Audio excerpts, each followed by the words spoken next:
ሰላም ጤና ይስጥልን የተወደዳችሁን የተከበራችሁ የአሁን ስፖርት አድማጭ ተመልካቾቻችን እንደምን አደራችሁልን። የዕለተ ሮብ ስፖርታዊ መረጃዎችን አጠናቅረን ይዘንላችሁ ቀርበናል። ዛሬ በርካታ የአውሮፓ ቻምፒየንስ ሊግ ጨዋታዎች የሚደረጉ ነው የሚሆኑት። በተለይም እንግዲህ ዛሬ የመጨረሻ 8ኛ ጨዋታ እንደመሆኑ መጠን በተመሳሳይ ምሽት አመሳል ነው እንዳለ ጨዋታዎች የሚደረጉት። በእርግጥ ያረጋገጡ ክለቦች አሉ እንደ ባርሴሎና፣ ሊቨርፑልና አርሰናል የመሳሰሉ ክለቦች እንግዲህ ማለፋቸውን አረጋግጦ ነው ዛሬ ጨዋታቸውን የሚጀምሩት። በተቃራኒው ደግሞ ፒኤስጂ እንዲሁም ደግሞ ማንቸስተር ሲቲ ጭላንጭል ተስፋን ይዞ ነው የዛሬ ጨዋታውን የሚያደርጉት። የፔፕ ጋርዲዮላው ማንቸስተር ሲቲ 25ኛ ደረጃ ላይ ተቀምጦ ነው የዛሬ ጨዋታውን ከክለብ ብሩጅ ጋር ጨዋታውን የሚያደርገው። ይህም ጨዋታ ተጠባቂ እያደርጓል። ሌሎች ጨዋታዎችም በሰፊው የምንዳሰስ ይሆናል። ሪያል ማድሪድ 14ኛ ደረጃ ላይ ተቀምጦ የዛሬ ጨዋታውን እንግዲህ እስከ 8ኛ ድረስ ለመጠናቀቅ የሚያደርገውን ጥረት የምንመለከት ነው የሚሆነው። ከዚህም በተጨማሪ እንግዲህ ወደ የክለቦች ስንገባ ደግሞ የተለያዩ መረጃዎችን እየዘንላችሁ ቀርበናል። በርካታ መረጃዎች አሉ ከክለቦች ጋር እየተያያዙ። ማንቸስተር ዩናይትድ አሁንም ቢሆን እንግዲህ ከአርሰናል የተጠናቀቀውን የዝውውር መረጃ ጨምሮ ሌሎች በርካታ መረጃዎች ይኖራሉ። በተለይም በአሁኑ ሰዓት ላይ ፓትሪክ ዶርጉ ወደ ማንቸስተር ዩናይትድ የመምጣት እድሉ በጣም እየሰፋም ይገኛል። ከጫፍ የደረሰ የዝውውር መረጃ እንደሆነ ነው በአሁኑ ሰዓት ላይ ፋብሪዚዮ ሮማኖ እያረጋገጡ የሚገኙት። ሊቺዎችም እንግዲህ በማንቸስተር ዩናይትድ እያቀረበውን የዝውውር ገንዘብ መቀበላቸው መረጃዎች እያሳዩ ይገኛሉ። በሌላ በኩል ደግሞ በአርሰናል ቤት ሉዊስ ስኬሊ ቀይ ካርዱ እንደተነሳለት በትናንትናው ዕለት መመልከት ችለናል። የተጫዋች በወልቨስ ጨዋታ ላይ ስትሬት ሬድ ካርድ መመልከቱን የምናስታውሰው ጉዳይ ነው። እንዲሁም ደግሞ 3 ጨዋታ ይቀጣል የሚሉ መረጃዎች በስፋት ተነግረው ነበር። ነገር ግን በትናንትናው ዕለት የዳኞች ማህበር እንግዲህ ማንሳታቸውን ነው እየተመለከትን የምንገኘው። አርሰናል ይግባኝ ጠይቆ ነበር በትናንትናው ጠዋት አካባቢ ላይ። ወደ ምሽት አካባቢ ላይ ደግሞ መነሳቱን በይፋ ተናግሯል። በዚህም እንግዲህ በቀጣይ ከማንቸስተር ሲቲ ጋር በፍላይ ኤምሬትስ የሚደረገው ጨዋታ ላይ እንደሚገኝም እየተረጋገጠ ይገኛል። በአርሰናል ቤት እነዚህንና ሌሎች መረጃዎችንም የምንመለከት ይሆናል። አሰልጣኝ ፔፕ ጋርዲዮላም ሀሳባቸውን እንደሰጡ ነው እየተመለከትን የምንገኘው። ይህንን መረጃ በሰፊው የምናጋራችሁ ነው የሚሆነው። ሌሎች መረጃዎችንም በክለቦቻችሁ ይዘን እየቀረብን ይሆናል። ትሬቬል ቻሎባ መምጣቱን ተከትሎ እንግዲህ ከቼልሲ ቤቶች ለተለያዩ የተከላካይ ስፍራ ተጫዋቾች እንደሚወጡ እየተነገረ ይገኛል። ቹኩሜካም በአሁኑ ሰዓት ላይ ወደ ጁቬንቱስ የሚሄድ እድሉ ሰፊ እንደሆነ መረጃዎች እያሳዩ ነው የሚገኙት። ቼልሲ ቤትን ጨምሮ ሌሎች መረጃዎችንም የምናይ ነው የሚሆነው። ሊቨርፑል ቤትም መረጃዎች ይዘን መጥተናል። በተለይም ከትሬንት አሌክሳንደር አርኖልድ ጋር የተገናኘ መረጃ አሁንም እንዳልተጠናቀቀ ነው መረጃዎች የሚያሳዩት። ይህንንም የምንመለከት ነው የሚሆነው። የተወደዳችን የተከበራችሁ አድማጮቻችን ከእናንተ የሚጠበቀው ሰብስክራይብ በማድረግ የቤተሰባችን አባል እንዲሆኑ ነው። ላይክ በማድረግም እንድታበረታቱን እንጠይቃችኋለን። ሀሳብ አስተያየትም ካላችሁ ኮመንት ቦክስ ላይ ልታጋሩን ትችላላችሁ። የተወደዳችሁ የተከበራችሁ አድማጮቻችን እኛ ግን ቀጥታ ወደ ፕሮግራሞቻችን ነው የምናልፈው። ቅድሚያም እንግዲህ ዛሬ የሚደረገው የአውሮፓ ቻምፒየንስ ሊግ ጥቆማዎቻችን በማድረስ ነው የምንጀምረው። ዛሬም በአውሮፓ ቻምፒየንስ ሊግ 8ኛ ጨዋታዎች የሚደረጉ ነው የሚሆኑት። በምድብ ጨዋታ የመጨረሻ ጨዋታ ማለት ነው። በዚህም እንግዲህ የሚያልፉት እንዲሁም ደግሞ የሚወድቁት ቲሞች የሚለዩ ነው የሚሆኑት። እስካሁን ድረስ የሚያልፉት የታወቁ ክለቦች አሉ። ሊቨርፑል፣ ባርሴሎና እንዲሁም ደግሞ አርሰናል ያረጋገጣቸውን የቻሉ ክለቦች መሆናቸውን ነው እየተመለከትን የምንገኘው። ከወራጅ ቀጠና ደግሞ ስንመለከት ቦሎኛ፣ ስፓርታ ፕራ፣ አርቢ ሌፕዚግ፣ ጄሮና፣ ክሬቬና፣ ዝቬዝዳ፣ ስቱርም ግራዝ፣ አርቢ ሳልዝበርግ፣ ስሎቬኒያ ብራቲስላቪያ እንዲሁም ደግሞ ያንግ ቦይስ መውረዳቸውን ያረጋገጡ ክለቦች መሆናቸውን ነው እየተመለከትን የምንገኘው። በአሁኑ ሰዓት እጅግ በጣም ተጠባቂው የሚሆነው የማንቸስተር ሲቲ እንዲሁም ደግሞ የፒኤስጂ አጣብቂኝ ጉዳይ ውስጥ መሆን ነው። በእርግጥ ፒኤስጂ በአሁኑ ሰዓት ላይ 22ኛ ደረጃ ላይ ነው የሚቀመጠው። ማንቸስተር ሲቲ ደግሞ 25ኛ ደረጃ ላይ መቀመጥ ችሏል። እነዚህ ክለቦች እንግዲህ ዛሬ የሚሸነፉ ከሆነ የመውደቅ ጋሬጣ ተደቅኖባቸዋል። በእርግጥም ማንቸስተር ሲቲ በአሁኑ ሰዓት ላይ 25ኛ ደረጃ ላይ ነው የሚቀመጠው። ዛሬ አቻ ወይም ደግሞ የሚሸነፍ ከሆነ በእርግጠኝነት የመውደቅ እድሉን የሚያረጋግጥ ይሆናል። ፒኤስጂ ደግሞ ተሸንፎ እነ ስፖርቲንግ እንዲሁም ደግሞ ስቱትጋርት የሚያሸንፉ ከሆነ እሱም የመውደቅ እድሉ ሰፊ እንደሚሆን ነው እየተመለከትን የምንገኘው። በአሁኑ ሰዓት ላይ እነዚህ የሁለቱ የክለቡ ጨዋታ እጅግ በጣም ተጠባቂ ያደርጓል። የዛሬው ጨዋታ 8ኛ ቻምፒየንስ ሊግ ጨዋታ ይሆናል። ሊቨርፑል እስካሁን ድረስ ምንም አይነት ሽንፈት አላስተናገደም። 1ኛ ደረጃ ላይ ነው የሚቀመጠው። ሁሉም ጨዋታዎች እንግዲህ ምሽት 5 ሰዓት ላይ የሚደረጉ ጨዋታዎች ናቸው የሚሆኑት። ዛሬ በተመሳሳይ ሰዓት ሁሉም 36ቱም ክለቦች ጨዋታቸውን የሚያደርጉ ይሆናል። የእነዚህም ጨዋታዎች የጨዋታ ጥቆማ ስንመለከት አስቶን ቪላ ሴልቲክ ጋር የሚጫወት ይሆናል። በእርግጥ በአሁኑ ሰዓት ላይ አስቶን ቪላ 16 ውስጥ መግባቱን ያረጋገጠ ክለብ መሆኑን ነው እየተመለከትን የምንገኘው። ከ1 እስከ 4 ያሉ ክለቦች ውስጥ እንግዲህ እንደሚያልፉ ይታወቃል። ከ1 እስከ 8 ያሉት በቀጥታ ሲያልፉ፣ ከ9 እስከ 24 ያሉት ደግሞ በፕሌይኦፍ የሚያልፉ ነው የሚሆኑት። በአሁኑ ሰዓት ላይ የኡናይ ኤምሪው አስቶን ቪላ በጥሩ ደረጃ ላይ የተቀመጠ ክለብ መሆኑን ነው እየተመለከትን የምንገኘው። 9ኛ ደረጃ ላይ መቀመጥ ችሏል። ይህንንም እንግዲህ በመያዙ እስከ 24ኛ ደረጃ ላይ በመቀመጥ እንግዲህ ፕሌይኦፍ መሆኑን የሚያረጋግጥ ክለብ መሆኑን ነው የምንመለከተው። ዛሬ ግን በሜዳቸውና በደጋፊዎች ፊት ሴልቲክን የሚያስተናግድ ይሆናል። በቪላ ፓርክ ነው ይህ ጨዋታ ምሽት 5 ሰዓት ላይ የሚደረገው። የመጨረሻ ጨዋታቸውን ስንመለከት እንግዲህ እነዚህ ሁለቱ ክለቦች አስቶን ቪላ ካለፉት 5 ጨዋታዎች ሁለቱን አሸንፎ ሁለቱን አቻ ወጥቶ አንዱን ተሸንፏል። ሴልቲክ ደግሞ ስንመለከት ከ5ቱ 4ቱን አሸንፎ አንዱን ነው አቻ መለያየት የቻለው።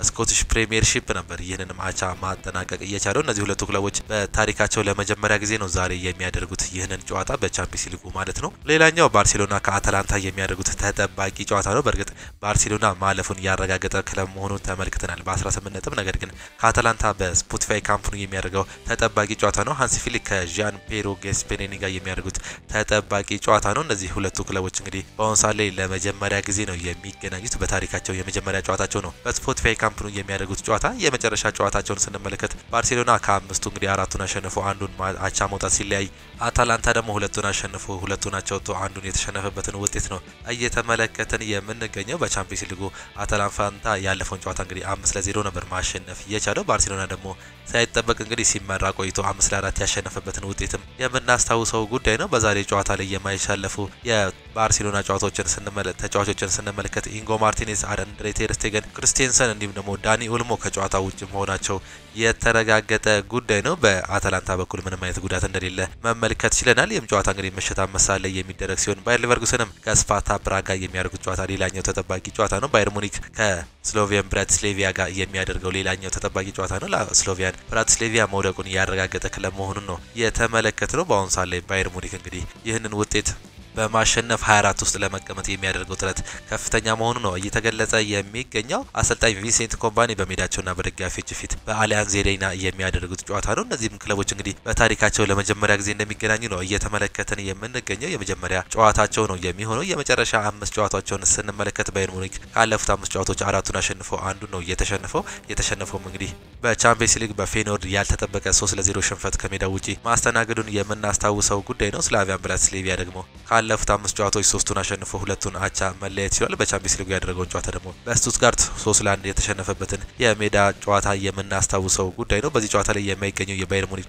ተጫዋቾችን ስንመለከት ሊዮን ጎሬስካ በዚህ ጨዋታ እንደማይገኝ ታውቋል። ኡፑምካኖም ጉዳት ላይ ያለ ተጫዋች ነው። አልፎንሶ ዴቪስ እንዲሁም ደግሞ ዳንኤል ፔርቴዝ ጉዳት ላይ ያሉ የባየር ሙኒክ ተጫዋቾች መሆናቸውን ነው የምንመለከተው። ሌላኛው ጨዋታ በዚሁ በተመሳሳይ ሰዓት የሚደረገው የሪያል ማድሪድና የስቴድ ብሬትስዌይስ ጨዋታ ነው። ሪያል ማድሪድ ከሜዳው ውጭ የሚያደርገው ሌላኛው ጨዋታ መሆኑን ነው እየተመለከትን የምንገኘው። ካርሎ አንቸሎቲ እንግዲህ ከዚህ በፊት እንደተናገሩት ከሆነ በፕሌይኦፍ እንደምንገናኝ እርግጠኛ ነኝ፣ ወደ ቀጣዩ ዙር እናልፋለን የሚል ሀሳብን ሰጥተው ነበር። በተለይም ኤሲ ሚላን ጋር ከተሸነፉ በኋላ በአሁኑ ሰዓት ላይ እንግዲህ 16ኛ ደረጃ ላይ ነው መቀመጥ የቻሉት። ስቴድ ብሬትስዌይስ ደግሞ 13ኛ ደረጃ ላይ መቀመጥ ችሏል። የእነዚህ የሁለቱ ቲሞች የ1 ነጥብ ልዩነት ነው የሚኖራቸው። ሪያል ማድሪድ በዚህ ሰዓት ይህን ጨዋታ ከሜዳቸው ውጭ የሚያሸንፉ ከሆነ እንግዲህ ደረጃቸውን እስከ 9ኛ ደረጃ ድረስ የማሻሻል እድል እንዳላቸው እየተመለከትን እንገኛለን። በእርግጥ እስከ 8ኛም የመግባት እድል አላቸው። ነገር ግን ይህን ጨዋታ የሚያሸንፉና በከፍተኛ የጎል ልዩነት የሚያሸንፉ ከሆነ ነው ይህም እንግዲህ ሪያል ማድሪዶች ደረጃቸውን ከፍ የሚያደርጉበትን እድል ነው የምንመለከተው። በእርግጥ ይህንን ወይም ደግሞ 12 ነጥብ በመያዝ እንግዲህ 24 ውስጥ መቀመጣቸውን አረጋግጧል። ግን ይህን ጨዋታ በማሸነፍ እንግዲህ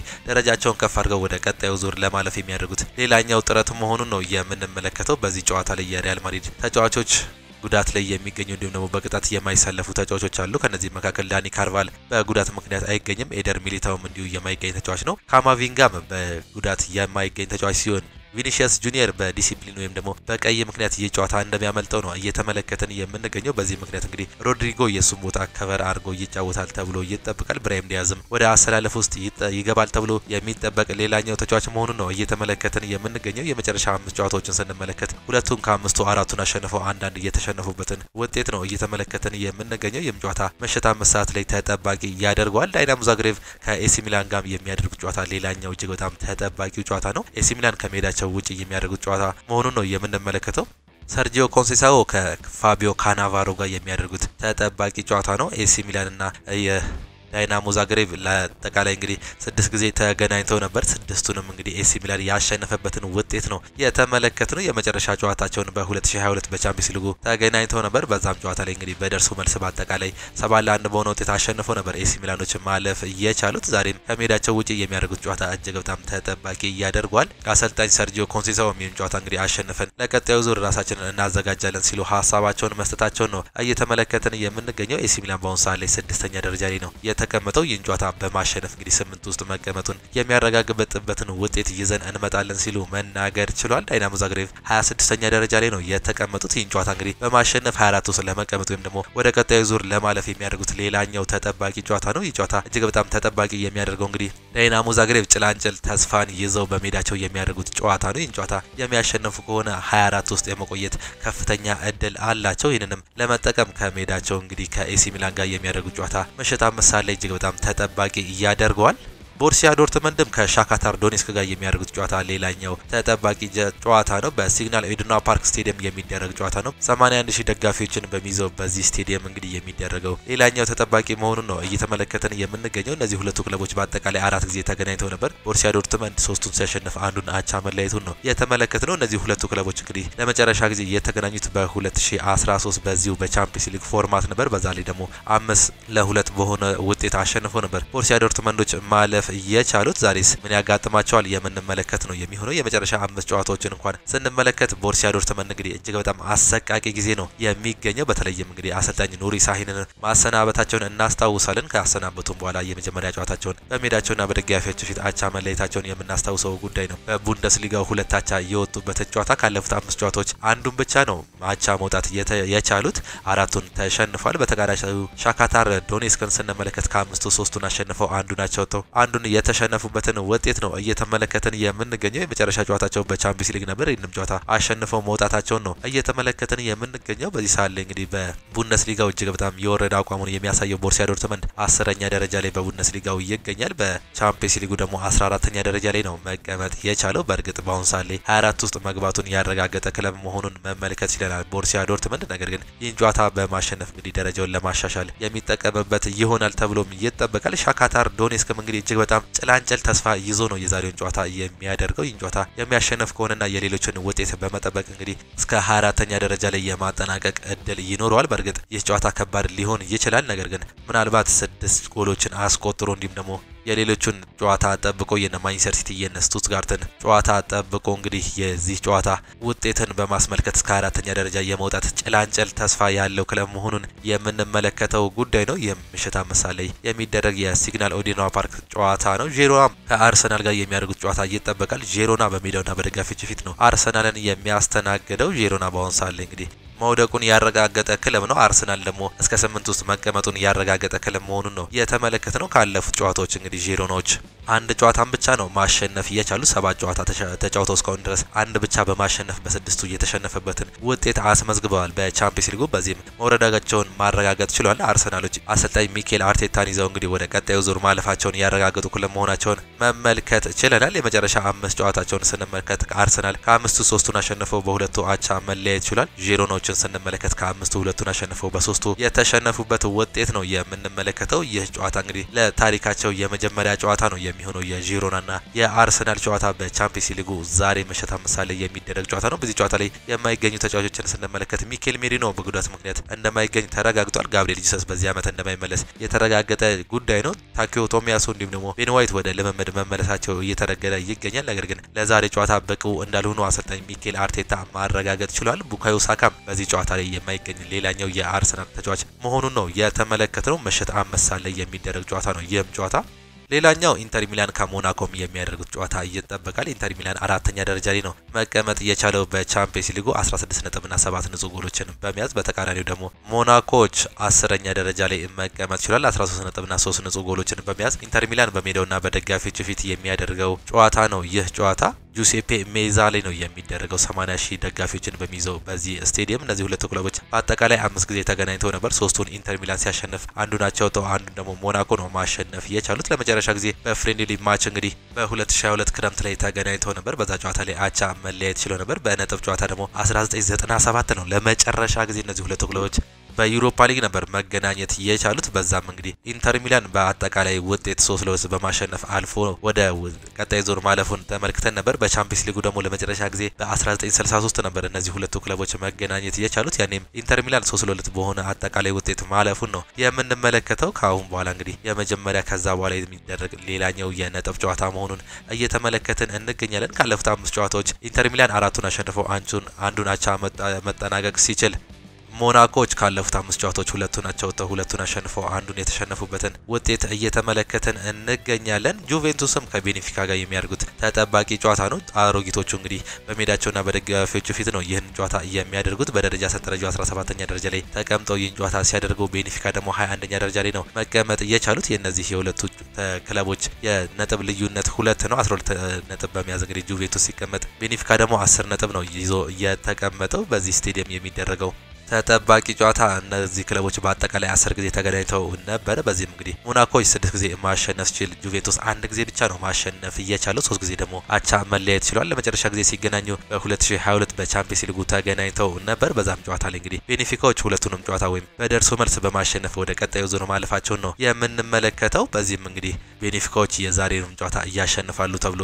የአቋማሪ ድርጅቶች ቅድሚያ ግምት እየሰጧቸው ነው የሚገኙት። ባለፉት ጨዋታዎች ጁቬንቱሶች ካለፉት 5 ጨዋታዎች አንዱ ሲያሸንፉ 3ቱን አቻ ወጥተው አንዱን ተሸንፈዋል። ቤኔፊካዎችን ደግሞ ስንመለከት 2 ተሸንፈው 1 አቻ የወጡበትን ውጤት ነው የምንመለከተው። በቻምፒየንስ ሊጉ እንግዲህ እነዚህ ሁለቱም ክለቦች ጨዋታ የሚጠበቅ ይሆናል። ቤኔፊካዎች በአሁኑ ሰዓት ላይ ይህን ጨዋታ የሚሸነፉ ከሆነ የመውረድ ጋሬጣ ተደቅኖባቸዋል። በእርግጥ ጁቬንቱስ ይህን አይነት ጋሬጣ የለበትም። ነገር ግን ይህን ጨዋታ አሸንፎ ለመረጋጋት የሚያደርገው ጥረት መሆኑ ነው የሚመለከተው። ሊልም ከፌኖር ጋር የሚያደርጉት ጨዋታ ይጠበቃል። ሌላኛው እጅግ በጣም ተጠባቂው የኢታዱ የማንቸስተር ሲቲና የክለብ ብሩጅ ጨዋታ ነው። ማንቸስተር ሲቲ 25ኛ ደረጃ ላይ ነው መቀመጥ እየቻለው። በዚህም ይህን ጨዋታ አቻ የሚወጣ ወይም ደግሞ የሚሸነፍ ከሆነ በእርግጠኝነት መውረዱን ያረጋግጣል። ክለብ ብሩጅ ደግሞ በ11 ነጥብ እንግዲህ 20ኛ ደረጃ ላይ ነው መቀመጥ እየቻለው።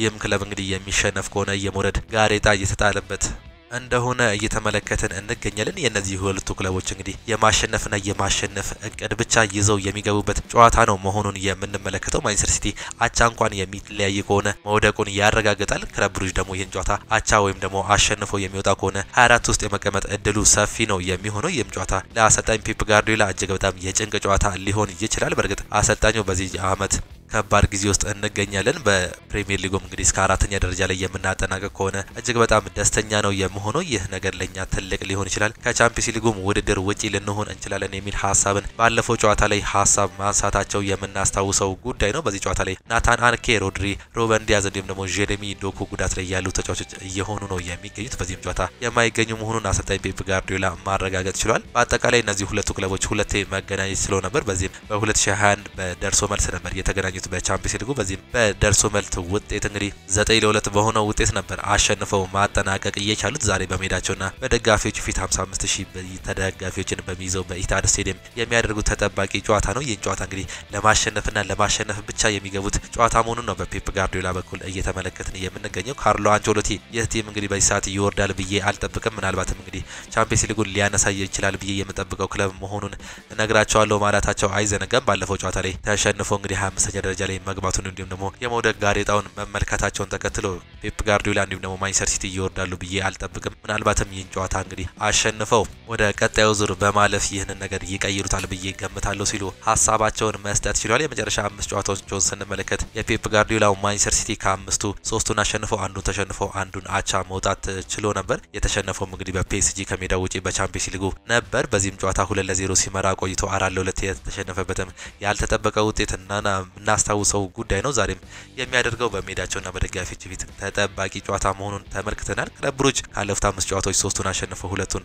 አቻ መለያየት ችሎ ነበር። አቻ የተለያየበት የቻምፒየንስ ሊግ ጨዋታም ከጁቬንቱስ ጋር በሜዳቸው የነበረውን ጨዋታ ባለፈው ሳምንት የምናስታውሰው ጉዳይ መሆኑን ነው እየተመለከትን የምንገኘው። ፒኤስቪም ከሊቨርፑል ጋር የሚያደርጉት ጨዋታ ይጠበቃል። ሊቨርፑሎች ማረጋገጣቸውን ነግረናቸዋል። ያለፉትን 7 ጨዋታዎች በማሸነፍ እንግዲህ 21 ነጥብና 13 ንጹህ ጎሎችን በመያዝ እንግዲህ በአንደኛነት ማለፋቸውን ያረጋገጡ ለመሆናቸውን ተመልክተናል። ፒኤስቪ ደግሞ 19ኛ ደረጃ ላይ ነው መቀመጥ እየቻለው 11 ነጥብ እንዲሁም ደግሞ 3 ንጹህ ጎሎችን በመያዝ ይህም ጨዋታ እንግዲህ ተጠባቂ ያደርገዋል። ሊቨርፑሎች ከሜዳቸው ውጪ የሚያደርጉት ጨዋታ መሆኑ ነው እየተመለከትን የምንገኘው። በአጠቃላይ 6 ጊዜ ተገናኝተው እነዚህ ሁለቱ ክለቦች 5 ጊዜ ሊቨርፑል ማሸነፍ ሲችል አንዱን አቻ መውጣት ችለው ነበር። ለአጠቃላይ የመጨረሻ ጨዋታቸውን በ2008 በቻምፒየንስ ሊጉ ነበር መገናኘት የቻሉት። በዛም 6-2 በሆነ ውጤት በደርሶ መልስ አሸንፈው ሊቨርፑል ማለፉን እየተመለከትን እንገኛለን። ዛሬ ከዛ በኋላ ማለትም ከ17 ዓመት በኋላ ነው እነዚህ ሁለቱ ክለቦች የሚገናኙት። የመጨረሻ 5 ጨዋታዎችን ስንመለከት ሊቨርፑሎች ካለፉት 5 ጨዋታዎች 4ቱን አሸንፈው አንዱን አቻ መለየት ሲችሉ፣ ፒኤስቪዎች ካለፉት 5 ጨዋታዎች 3ቱን አሸንፈው አንዱን አቻ ወጥተው አንዱን የተሸነፉበትን ውጤት ነው እየተመለከትን የምንገኘው። በዚህ ጨዋታ ላይ ጆ ጎሜዝ፣ ዲያጎ ጆታ እንዲሁም ደግሞ ከርቲስ ጆንስ በጉዳት ምክንያት እንደማይገኙ አሰልጣኝ አርኔ ስሎት በዚህ ጨዋታ ላይ ማረጋገጣቸውን ነው በፕሬስ ኮንፈረንሱ መመልከት እየቻለው። አርቢ ሳልስበርግም ከአትሌቲኮ ዲ ማድሪድ ጋር የሚያደርጉት ጨዋታ በዚሁ ምሽት 5 ሰዓት ላይ የሚደረግ ተጠባቂ ጨዋታ ነው። አትሌቲኮ ዲ ማድሪድ በርግጥ 5ኛ ደረጃ ላይ ነው መቀመጥ የቻለው። ይህን ጨዋታ በማሸነፍ 8 ውስጥ የሚያደርገው ፉክክር የአጣብቂኝ ተጠባቂ ጉዳይ ነው። አርቢ ሳልስበርግ መውደቁን ያረጋገጠ ክለብ መሆኑን ነው እየተመለከተ ነው። አትሌቲኮ ዲ ማድሪድ ይህን ጨዋታ የሚያሸንፍ ከሆነ 8 ውስጥ በመግባት እንግዲህ ቀጥታ የሚያልፍ ይሆናል። ከ9 እስከ 24 ያሉት ደግሞ በፕሌይኦፍ እንደሚያልፉ ነው የሚረጋገጠው። በዚህም የዲያጎ ሲሞኔው አትሌቲኮ ዲ ማድሪድ ይህን ጨዋታ በማሸነፍ ቀጥታ 8 ውስጥ በመግባት እንግዲህ ለፕሌይኦፍ ራሳቸውን ላለማጋለጥ የሚያደርጉት ጥረት እንደሆነ ነው እየተገለጸ የሚገኘው። ስፖርቲንግ ሊዝበንም ከቦሎኛ ጋር ሲጫወቱ ስቱርም ግራዝ ከአርቢ ሌፕዚግ ጋር ይጫወታሉ። ስቱርም ግራዝ የሚሆን አርቢ ሌፕዚግ የወደቁ ወይም ደግሞ ከጨዋታ ውጪ ከደረጃ ውጪ የሆኑ መሆናቸው ነው የምንመለከተው። ስቱትጋርትም ከፒኤስጂ ጋር ሲጫወቱ ያንግ ቦይስ ከክሬቬና ዚቬዝጋ ጋር ይጫወታሉ። እነዚህ ሁለቱ ክለቦች 35ኛ እና 36ኛ ደረጃ ላይ ሆነው መውደቃቸውን ያረጋገጡ ክለቦች ናቸው። ስቱትጋርት ከፒኤስጂ የሚያደርጉት ጨዋታ ይጠበቃል። ፒኤስጂ በአሁኑ ሰዓት ላይ 22ኛ ደረጃ ላይ መቀመጥ ችሏል። ስቱትጋርት ደግሞ 24ኛ ደረጃ ላይ ነው መቀመጥ የቻሉት። እነዚህ ሁለቱ ክለቦች በተመሳሳይ 10 ነጥብ ይዘው በጎል ተበላልጠው ነው 22ኛ እና 24ኛ ደረጃ ላይ መቀመጥ የቻሉት። ፒኤስጂ 2 ንጹህ ጎል ሲኖረው ስቱትጋርት ደግሞ 1 የግብ ዕዳ ይዞ ነው ይህን ጨዋታ የሚጀምረው። ከሜዳቸው ውጪ ፒኤስቪዎች እንግዲህ አሰልጣኝ ሉዊስ ኤንሪኬ አሸንፈን የቻምፒየንስ ሊግ ቆይታችንን እናጠናከራለን ወይም ደግሞ ቀጣይነት እንዲኖረው እናደርጋለን ማለታቸውን የተመለከትነው ጉዳይ ነው። እነዚህ ሁለቱ ክለቦች ለመጀመሪያ ጊዜ ነው በቻምፒየንስ ሊግ እንዲሁም ደግሞ በነጥብ ጨዋታ የሚገናኙት በታሪካቸው። የመጨረሻ ጨዋታቸውን ስንመለከት ፒኤስጂ ካለፉት 5 ጨዋታዎች 4ቱን አሸንፈው አንዱን አቻ መውጣት ችሏል። ይህንም በፈረንሳይ ሊግ 1 ነበር አቻ መውጣት እየቻለው። ስቱትጋርትንም ስንመለከት ካለፉት 5 ጨዋታዎች 4ቱን አሸንፈው አንዱን ተሸንፈው ነበር። በቡንደስሊጋው ነው ይህን ሽንፈት ማስተናገድ እየቻሉት። እነዚህ እንግዲህ ምሽት 5 ሰዓት ላይ የሚደረጉ የአውሮፓ ቻምፒየንስ ሊግ ተጠባቂ ጨዋታዎች ናቸው። በእነዚህም ሁላችሁም ሀሳብ አስተያየታችሁን እንዲሁም ደግሞ ግምታችሁን ልታስቀምጡልን ትችላላችሁ። በአውሮፓ ቻምፒየንስ ሊጉ ከ1 እስከ 8 ይጨርሳል ብላችሁ የምትጠብቁት ክለቦች እነማን ናቸው? እንዲሁም ደግሞ ይወዳሉ ብላችሁ የምትጠብቁት በተለይም ፒኤስጂ ወይስ ማንቸስተር ሲቲ ከዚህ የቻምፒየንስ ሊግ ፎርማት ውስጥ ይወርዳሉ ወይም ደግሞ ይሰናበታሉ ብላችሁ የምትጠብቁት ወይም ገምቱት እነማን ነው? ሀሳብ አስተያየታችሁን ኮሜንት ቦክስ ላይ ልታጋሩን ትችላላችሁ። በእነዚህ ጨዋታዎች ምሽት 5 ሰዓት በሚደረጉ የቻምፒየንስ ሊግ የመጨረሻ ጨዋታዎች እንድትዝናኑ ነው የምጋብዛችሁ። እኛ ግን ቀጥታ ወደ ሌሎች ፕሮግራሞቻችን ነው የምናልፈው። ዛሬ ከዋና ዋና መረጃዎቻችን ስንጀምር ሊቨርፑል ተጫዋቾቹን ከስብስብ ውጪ ማድረግ ችሏል። የመርሴይሰዱ ክለብ ሊቨርፑል ዛሬ በቻምፒየንስ ሊጉ ከፒኤስጂ ጋር በሚያደርገው የመጨረሻ ጨዋታ ላይ እንግዲህ በርካታ ተጫዋቾቹን ለእረፍት ማዘጋጀቱ ነው እየተገለጸ የሚገኙት። ከነዚህ ውስጥ እነማን አልተካተቱም የሚለውን ስንመለከት አሌክሲ ማካሊስተር፣ ትሬንት አሌክሳንደር አርኖልድ፣ ሞሳላ፣ ቨርጅል ቫን ዳይክ፣ ሪያን ግራቨንበርች፣ ኢብራሂማ ኮናቴ፣ ሉዊስ ዲያዝ እንዲሁም ደግሞ ዶሚኒክ ሴቤዝ ላይ እንዲሁም አሊሰን ቤከር ከስብስብ ውጪ ማድረጋቸውን አሰልጣኝ አርኔ ስሎት መናገር እየቻሉት ለቀጣይ ጨዋታ ለማዘጋጀት እነዚህ ተጫዋቾች እረፍት ላይ ማቆየታቸው መረጃዎች እያሳዩ ይገኛሉ። የዝውውር መስኮቱ እስኪዘጋ ድረስ የዣኦ ፌሊክስ ሁኔታን ይመለከታሉ። ባለፉት 8 ሳምንት እንደተዘገበው ቼልሲዎች ለሚመጡት ክፍት ጥያቄዎች ናቸው። አስቶን ቪላ ስምምነቱን ለማድረግ ካሰቡ በርካታ ክለቦች አንዱ እንደሆነ እየተገለጸ ይገኛል። ኡናይ ኤምሬ ፌሊክስን በዚህ መስኮት ለማስፈረም ፍላጎት አላቸው። በጆን ዱራን ያለው የቪላ አቋም ላይ ይህ ነው። ይህ ደግሞ 100 ሚሊዮን ፓውንድ እየፈለጋሉ ለጆን ዱራን። ምናልባት እንግዲህ ይህ ተጫዋች የሚለቅ ከሆነ ዣኦ ፌሊክስን ለማስፈረም ፍላጎት እንዳላቸው መግለጫዎች እያሳጡ ይገኛሉ። አሌክስ ዲሳሲ ምናልባት በውሰት ሊሸጥም ይችላል ሲሉ መረጃዎች እያሳዩ ይገኛሉ።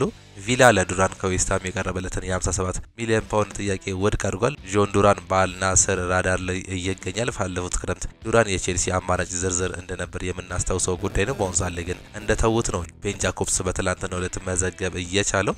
የአርሰናልና የሲቲ ጨዋታን ማን ይመራዋል የሚለውን ስንመለከት የሰሜን ለንደን ክለብ አርሰናል ከሲቲ ጋር የሚያደርገውን የፕሪሚየር ሊግ መርሃ ግብር የሚዳኙት ዳኛ ታውቋል። የሳምንቱ ተጠባቂ መርሃ ግብር ፒተር ባንክስ ናቸው በመሃል ዳኝነት እንደሚመሩት ይፋ እየተደረገው። አርሰናል ከማንቸስተር ሲቲ ጋር የሚያደርጉት ጨዋታ እሁድ ምሽት 1 ሰዓት ተኩል ላይ በኤምሬትስ የሚደረግ ሲሆን ማይክል ኦሊቨር በበኩላቸው የኢፕስዊች ታውን እንዲሁም የሳውዛምፕተንን ጨዋታ እንደሚመሩ መመረጣቸው ነው እየተገለጸ የሚገኘው።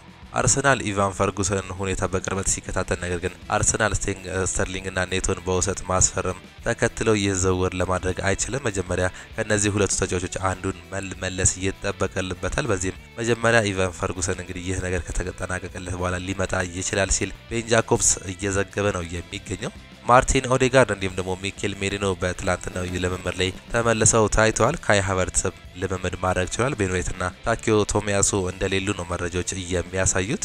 አርሰናል ዛሬ ከሜዳው ውጪ ከጂሮና ጋር የሚያደርገውን ጨዋታ የሚያደርገው እንግዲህ በጥቁሩ ማሊያ እንደሆነ በትላንትናው ዕለት መረጃዎች የሚያሳዩ ነው የሚሆነው። ሌላኛው በሁለቱ ክለቦች መካከል ስምምነት የሚፈጠር ከሆነ ጆን ዱራን ወደ አርሰናል ማምራት ይፈልጋል ሲል ለማንቸስተር ዩናይትድ ቅርብ የሆነው ሳሙኤል ሉከረስት መዘገቡ ነው እየተገለጸ የሚገኘው። ሌላኛው በሰበር መረጃ ምሽት የወጣው መረጃ እንግዲህ ሉዊስ ስኬሊ ቀይ ካርዱ እንደተነሳለት ነው። የሰሜን ለንደኑ ክለብ አርሰናል ተጫዋች ሉዊስ ስኬሊ በወልቭስ ጨዋታ ላይ የተመለከተው ቀይ ካርድ እንደተነሳለት ይፋ ተደርጓል። መድፈኞቹ ተጫዋቹን የተመለከተው ቀይ ካርድ ተገቢ አይደለም የሚል ይግባኝ ጠይቀው እንደነበር የሚታወስ ጉዳይ ነው። አሁን ላይ የእንግሊዝ ኤፍኤ ባወጣው ይፋዊ መግለጫ ሉዊስ ስኬሊ የተመለከተው ቀይ ካርድ መሰረዙ ነው የተነገረው። ይህንም ተከትለው ሉዊስ ስኬሊ አርሰናል የፊታችን እሁድ ከማንቸስተር ሲቲ ጋር በሚያደርገው ተጠባቂ ጨዋታ ላይ ምሽት 1 ሰዓት ለኩል በኤምሬትስ በሚደረገው ጨዋታ ላይ እንደሚገኝ ነው መረጃዎች የሚያሳዩት።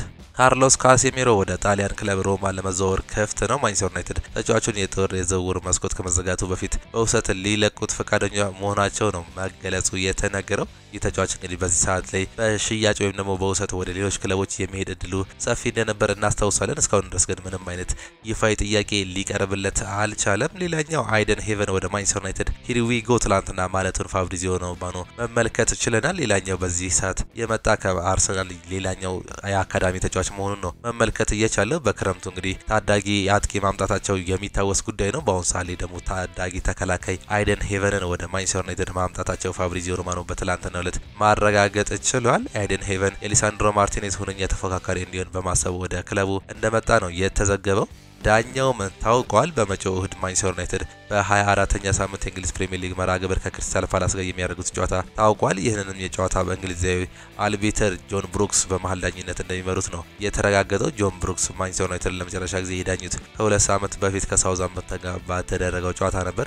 3-1 ባሸነፉበት ጨዋታ እንደሆነ ነው መረጃውን የሚያሳየው። ፖል ስኮልስ ስለ ማርከስ ራሽፎርድ ተናግሮ ነበር። በእውነት የማርከስ ራሽፎርድ ባህሪ ብዙ ሰዎችን አሳዝኗል ብዬ አስባለሁ እና ማሰልጣኙ ለማለት የፈለጉት ይህንኑ ነው። እሱ በፍጥነት ለመሻሻል ክለቡን መውሰድ ያለበት ተጫዋች መሆኑን ነው መመልከት ወይም ደግሞ ሀሳቡን መግለጽ እየቻለው።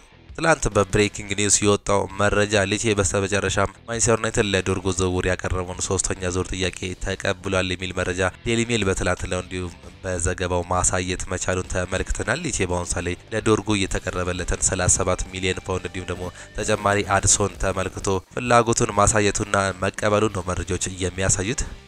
ኦሌክዛንደር ዚንቼንኮ የአርሰናል የማጥቃት አቅም ሲዳከም እንደ ባላንስ በመሆን የቡድኑን ሚዛን መጠበቅ ሲፈልጉ ሊጠቀሙት ይችላሉ። ዚንቼንኮ በዶርትመንድ እየተፈለገ ቢሆንም ነገር ግን አርሰናል ተጫዋቹን መሸጥ አሁን ላይ አለመወሰናቸው እየተዘገበ ይገኛል። ዘአትሌቲክስ ነው ይህን መረጃ በትላንትናው ዕለት ያጋራው። ሌላኛው አርሰናል ቦርድ በቀሩት የዝውውር ቀናት ለአጥቂ ገንዘብ ለማውጣት እየተዘጋጁ ነው። ይህም የቡድኑን አቋም በሚያሳድግ ተጫዋች ላይ መሆን እንዳለበት ያስባሉ። ካይ ሃቨርትዝ ተፎካካሪ እንዲሁም ደግሞ ሲደክም ከሱ የበለጠ የሚንቀሳቀስ ተጫዋች በገበያ ላይ እየፈለጉ ነው ዘአትሌቲክስ ይህንንም ይዞ የወጣው።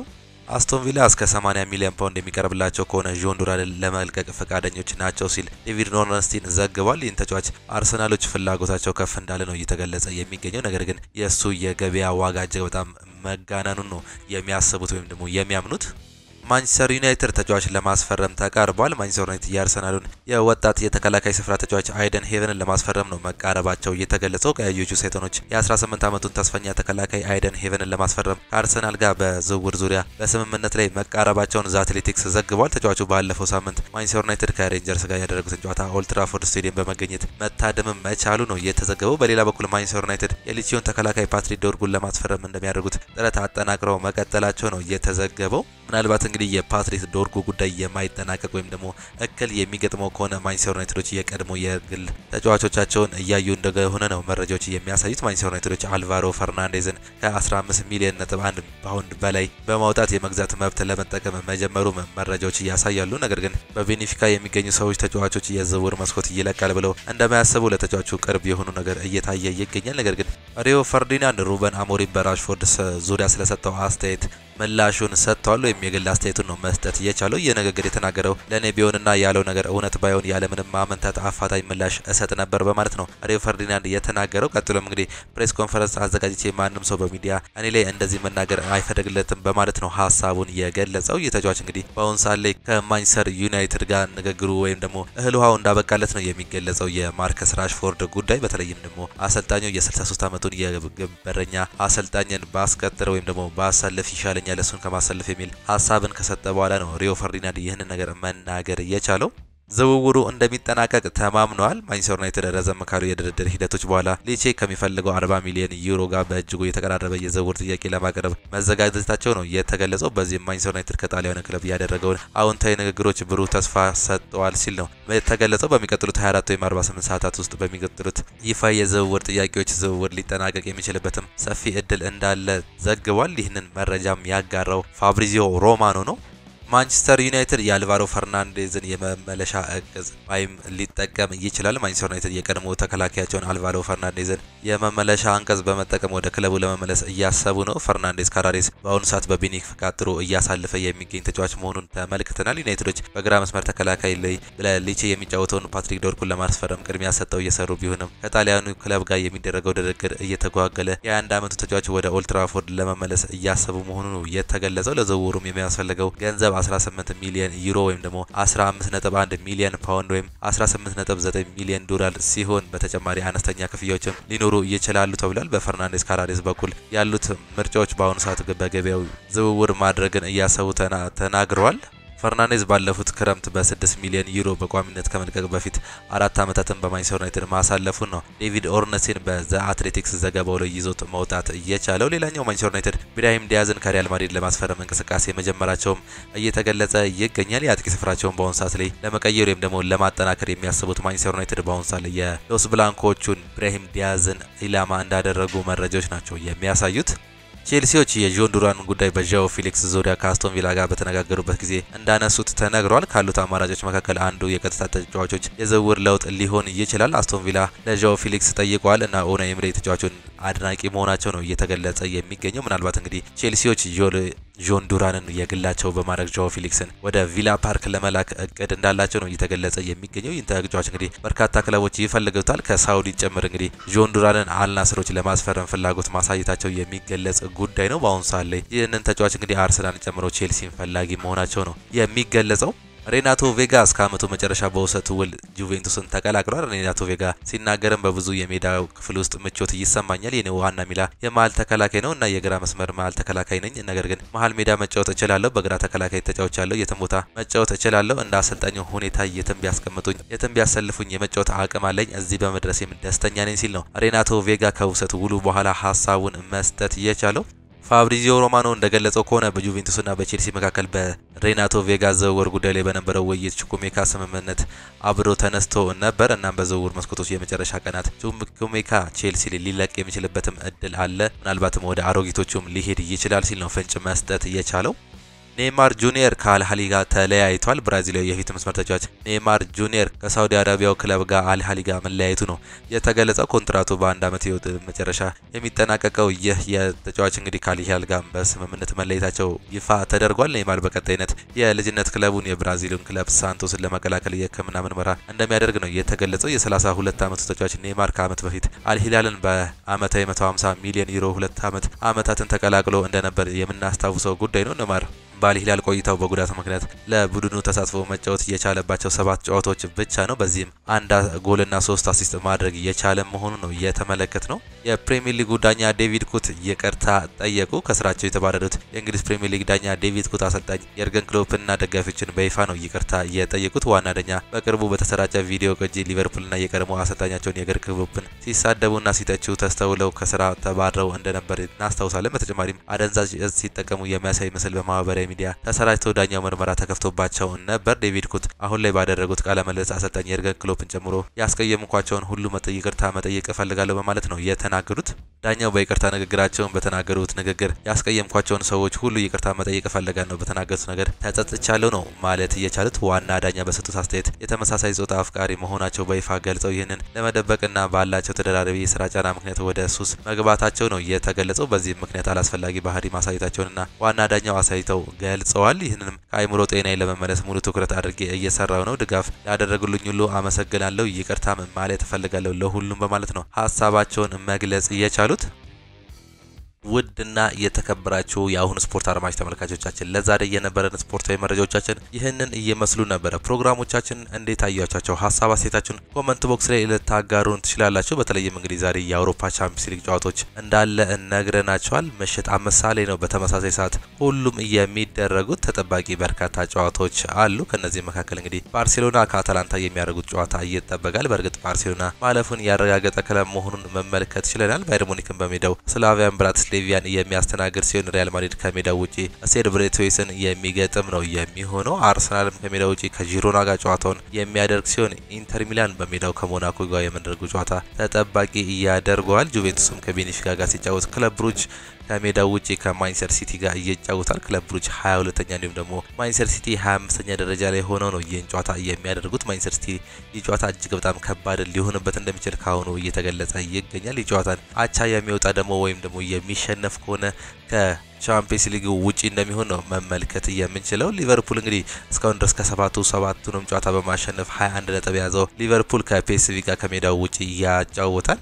አንደኛ ሆኖ ማጠናቀቁን ያረጋገጠ ክለብ መሆኑን ነው እየተመለከትን የምንገኘው። ፒኤስጂም 22ኛ ደረጃ ላይ ተቀምጦ እንግዲህ ስቱትጋርተን የሚገጥም ነው የሚሆነው። ይህንን መረጃ የምንመለከት ይሆናል። ተጠባቂ የምሽት 5 ሰዓት ጨዋታዎች ይህንን ይመስላሉ። በእነዚህ ጨዋታዎች እንግዲህ እንድትዝናኑ ነው የምንጋብዛችሁ። የተወደዳችሁን የተከበራችሁ አድማጮቻችን እኛ ግን ለዛሬ የነበረን ስፖርታዊ መረጃዎቻችን ይህንን ይመስሉ ነበር። በከሰዓት ፕሮግራሞቻችን እስከምንገናኝ ድረስ ቻው ቻው፣ መልካም ጊዜ፣ መልካም ውሎ ይሁንላችሁ።